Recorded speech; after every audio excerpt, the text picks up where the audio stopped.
Hi hello അസ്സലാമു അലൈക്കും. ഞങ്ങൾ ഇന്നൊരു കിഡ്ലം പുഡിംഗ് റെസിപ്പി ആയിട്ടാണ് കേട്ടോ വന്നിരിക്കുന്നത്. Hide and seek creamy yummy pudding.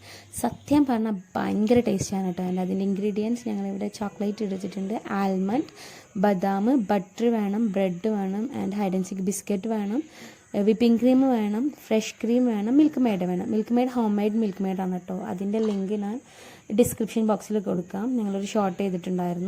അപ്പോൾ ഫസ്റ്റ് സ്റ്റെപ്പ് എന്താണെന്ന് വെച്ച് കഴിഞ്ഞാൽ ബിസ്ക്കറ്റും ബ്രെഡും ഇതേപോലെ കൈ കൊണ്ട് നല്ലോണം പൊടിച്ചെടുക്കാം. മിക്സിയിൽ പൊടിക്കണ്ട കേട്ടോ, കൈ കൊണ്ട് തന്നെ നല്ലോണം ബ്രെഡും ബിസ്ക്കറ്റും പൊടിച്ചെടുക്കുക. അതിന് ആൽമണ്ടും നട്ട്സും ചെറുതായിട്ട്, അതിനുശേഷം ഒരു പാനിൽ ബട്ടർ ചൂടാക്കുക. അതിലേക്ക് ഞങ്ങൾ കട്ട് ചെയ്ത് വെച്ച ബദാം, ആൽമണ്ട്, നമ്മുടെ ബ്രെഡ്, ദെൻ ബിസ്ക്കറ്റ് ഇതൊക്കെ ഇട്ട് നല്ല പോലെ റോസ്റ്റ് ചെയ്തെടുക്കുക. ഇതാണ് കേട്ടോ നിങ്ങളുടെ പുഡിങ്ങിൻ്റെ ഫസ്റ്റ് ലെയർ.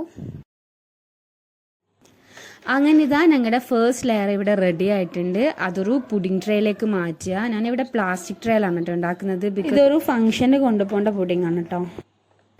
ഫസ്റ്റ് ലെയർ ആക്കിയതിന് ശേഷം അത് ഫ്രിഡ്ജിലേക്ക് മാറ്റി വെക്കുക. അപ്പോൾ ആ ടൈം ഞങ്ങൾ വിപ്പിംഗ് ക്രീം ബീറ്റ് ചെയ്തിട്ടുണ്ടായിരുന്നു കേട്ടോ. അതിലേക്ക് മിൽക്ക് മെയ്ഡ് ആഡ് ചെയ്ത് വീണ്ടും നല്ല പോലെ ബീറ്റ് ചെയ്യുക.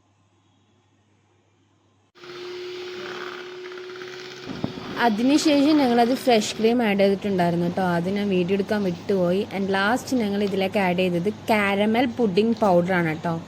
ഇത് നിങ്ങൾ ഒരിക്കലും സ്കിപ്പ് ചെയ്യരുത്. ഇത് ഭയങ്കര ടേസ്റ്റാണ്. ഈ ഒരു പൗഡർ ഈ ഒരു പുഡിംഗ് ക്രീമിലേക്ക് ചേർത്തതിന് ഭയങ്കര ടേസ്റ്റാണ്. ആൻഡ് ഇതാ അറ്റ് ലാസ്റ്റ് ഞങ്ങൾ ഫ്രിഡ്ജിൽ നിന്ന് അതെടുത്തു. അതിലേക്ക് ക്രീം ഒഴിച്ചു. വീണ്ടും അത് സെറ്റാക്കാൻ വെക്കണം.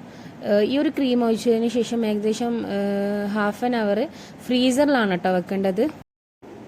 അപ്പോൾ ആ ഒരു ടൈം കൊണ്ട് ഞങ്ങൾ ഫ്രഷ് ക്രീമും മിൽക്ക് ചോക്ലേറ്റും കൂടി മെൽറ്റ് ചെയ്തിട്ടുണ്ടായിരുന്നു. ഇതാണ് ഞങ്ങളുടെ പുഡിങ്ങിൻ്റെ ലാസ്റ്റ് ലെയർ. ദെൻ ഫൈനലി ഞങ്ങൾ മിൽക്ക് ചോക്ലേറ്റും കൂടി അതിൻ്റെ മേലിലേക്ക് ഒഴിച്ചു ഡെക്കറേറ്റ് ചെയ്തു. അപ്പോൾ എല്ലാവരും ഈ ഒരു പുഡിംഗ് റെസിപ്പി ട്രൈ ചെയ്യുക ആൻഡ് ഫീഡ്ബാക്ക് അറിയിക്കുക. Thank you for watching.